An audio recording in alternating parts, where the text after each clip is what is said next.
सोचिए, एक बिल्कुल सीधा साधा सा मिशन जो देखते ही देखते एक बेरहम और खूनी ताक़ुब में बदल जाता है। ये कहानी है एक ऐसे पुलिस वाले की जो इंसाफ के लिए किसी भी हद तक जाने को तैयार था, चाहे उसके लिए कानून की हर लकीर ही क्यों ना पार करनी पड़े। तो सवाल यही है कि आखिर हुआ क्या था? कैसे वियतनाम का एक 3 दिन का मामूली सा सफ़र एक बैनुल-अक़वामी शिकारी के ताक़ुब में तब्दील हो गया? चलिए, इसके पीछे की कहानी को समझते हैं, जहां हर कदम पर खतरा बढ़ता गया और हालात काबू से बाहर होते चले गए। देखिए, सब कुछ एक बहुत ही सादा से मंसूबे से शुरू हुआ। वियतनाम का 3 दिन का ट्रिप, एक मुलजिम को पकड़ना और उसे सीधा घर वापस ले आना। कागज पर तो इससे ज्यादा आसान और कुछ हो ही नहीं सकता था, ठीक है ना?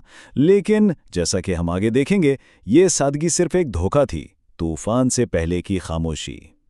और इस मिशन पर कौन था? एक तरफ थे डिटेक्टिव मा, जो अपनी जिबलियत और घूंसों पर यकीन रखते थे।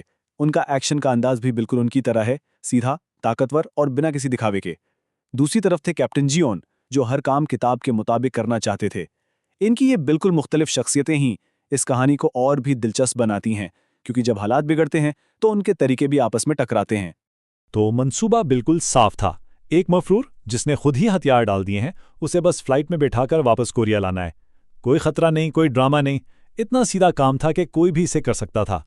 लेकिन जैसा कि अक्सर होता है, जो चीज़ें सबसे आसान लगती हैं वही सबसे ज़्यादा पेचीदा निकलती हैं। और यहीं से कहानी एक ऐसा मोड़ लेती है जिसकी किसी को उम्मीद नहीं थी। जब वो इस नाम नेहाद मफरूर से मिलते हैं तो एक चौंका देने वाला एतराफ़ उनके सादा से मिशन को एक ख़तरनाक हकीकत में बदल देता है। एक ऐसा एतराफ़ जो सब कुछ बदल के रख देगा। वो मफरूर इंकिशाफ करता है कि उसने खुद को पुलिस के हवाले कानून से बचने के लिए नहीं, बल्कि एक कातिल से बचने के लिए किया है। अचानक मिशन का मकसद ही बदल जाता है। अब यह सिर्फ एक मुजरिम को पकड़ने का मामला नहीं रहा, बल्कि एक जान बचाने का मिशन बन चुका है, और टीम एक ऐसे खतरे की तरफ खींची चली जाती है जिसका उन्होंने कभी सोचा भी नहीं था। और ये है वो कातिल, कॉन्ग ही सॉन्ग, एक ऐसा शख्स जो वियतनाम में कोरियाई स्याहों का शिकार करता है, पैसे के लिए उन्हें अगवा करता है और फिर बेरहमी से मार देता है। वो एक ऐसा अफरीत है जो कानून की पहुंच से बहुत दूर काम करता है, और अब ये टीम अनजाने में इसके रास्ते में आ खड़ी हुई है। और यहां आप इसके काम करने का सफ़ाकाना तरीका देख सकते हैं। वो पहले एतमाद जीतता है, फिर अगवा करता है, और तावान मिलने के बाद भी वो अपने शिकार को जिंदा नहीं छोड़ता। सबसे खतरनाक बात यह है कि वो एक ऐसे मुल्क में काम करता है जहां कोरियाई पुलिस के हाथ बंधे हुए हैं। उनका दायरा इख्तियार वहां ख़त्म हो जाता है, जो कॉन्ग को तकरीबन नाकाबिल शिकस्त बना देता है। जब डिटेक्टिव मा को इस जुल्म का अंदाज़ा होता है तो उनके लिए सरकारी प्रोटोकॉल और दायरा इख्तियार की हदें बेमानी हो जाती हैं। वो जानते हैं कि अगर उन्होंने किताब के मुताबिक काम किया तो और भी जानें ज़ाया होंगी। इसलिए वो एक गैर सरकारी, गैर कानूनी तफ्तीश शुरू करने का फ़ैसला करते हैं, चाहे उसकी कीमत उन्हें अपनी नौकरी से ही क्यों न चुकानी पड़े। और ये टाइमलाइन शानदार तरीके से दिखाती है कि हालात कितनी तेजी से बिगड़ते हैं। पहले दिन एक एतराफ़, दूसरे दिन लाशों की दरियाफ्त, तीसरे दिन गैंग वॉर, और चौथे दिन शिकार हाथ से निकल जाता है। ये तेज रफ्तार वाकयात फिल्म की पेसिंग को भी जाहिर करते हैं। हर लम्हा अफरा तफरी और तशद्दुद से भरा हुआ है। सिर्फ 4 दिनों में एक सादा सा हवालगी का मिशन एक मुकम्मल तबाही में बदल जाता है। तो अहम नुक्ता यही है, हर चीज़ उनके खिलाफ है, कानून, मुकामी पुलिस, यहाँ तक कि उनके अपने अफसरान भी। लेकिन डिटेक्टिव मा के लिए ये सब बेमानी है। उनका मानना है कि इंसाफ को सरहदों में कैद नहीं किया जा सकता। अगर निज़ाम इंसाफ नहीं दे सकता तो वो खुद इंसाफ करेंगे, चाहे उसके लिए उन्हें खुद मुजरिम ही क्यों ना बनना पड़े। जब कानकोरिया वापस भाग जाता है तो लड़ाई का मैदान बदल जाता है। अब ये कोई गैर मुल्की तफ्तीश नहीं रही, ये उनके अपने घर में वक्त के खिलाफ एक दौड़ है। अब वो एक ऐसे शिकारी का सामना कर रहे हैं जो उनके अपने इलाके में है, जहां वो और भी ज्यादा खतरनाक साबित हो सकता है। ये काल कॉन्ग की तरफ से उसके एक मकतूल के वालिद को की गई थी। इससे उसकी ढिठाई और तकब्बुर का अंदाजा होता है। वो छुप नहीं रहा, बल्कि वो एक नए शिकार के लिए वापस आया है, और इस बार वो बदला भी लेना चाहता है। ये अब सिर्फ पैसे का मामला नहीं रहा, ये एक जाती जंग बन चुकी है। और दाव मजीद बढ़ जाता है। उनके अफसरान उन्हें इस बैनुल-अक़वामी कातिल को पकड़ने के लिए सिर्फ 1 हफ्ते का वक्त देते हैं।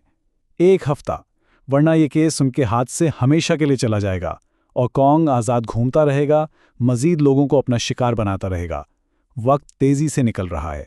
अब हम कहानी के क्लाइमैक्स पर पहुंचते हैं। जब वक्त खत्म हो रहा है और तमाम रास्ते बंद हो चुके हैं तो टीम कॉन्ग को हमेशा के लिए पकड़ने के लिए एक आखिरी खतरनाक जाल बिछाती है।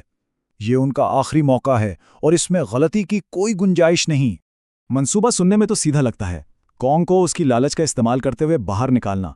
वो एक जाली रकम के तबादले का इंतजाम करते हैं इस उम्मीद पर कि कॉन्ग को खुली जगह पर पकड़ सकें, लेकिन कॉन्ग जैसा शिकारी कभी आसानी से जाल में नहीं आता और ये मंसूबा भी उतना ही खतरनाक है जितना कि ये ज़रूरी है। एक गलती और सब कुछ खत्म। और जाहिर है मंसूबा नाकाम हो जाता है, अफरा तफरी फैल जाती है, एक पुलिस ऑफिसर अपनी जान की बाजी हारने के करीब पहुंच जाता है और कॉन्ग एक बार फिर फरार हो जाता है, इस बार एक पब्लिक बस में जिसमें आम शहरी भी सवार हैं।